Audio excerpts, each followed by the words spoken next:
এতিমদের মাল সম্পদ যারা খাচ্ছে খাবে, এখানে এতিম মানে আমরা অনেকেই মনে করি যাদের মা বাবা নেই এরা এতিম না। এতিম কয়েক প্রকার আছে। এদেশের জনগণ 1734 জন মানুষের কাছে এখন এতিম। কথা কিছু বোঝেন?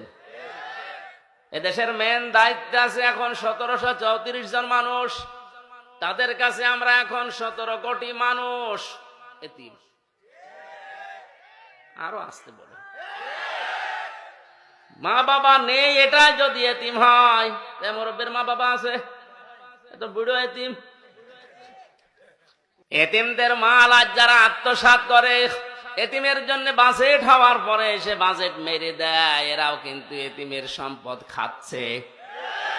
আজ আমি হিসাব করে দেখবেন হাজারো মানুষের পেটে ইন্নামা ইয়াকুলুনা ফি বুতুনিহিম নার, ওরা যেন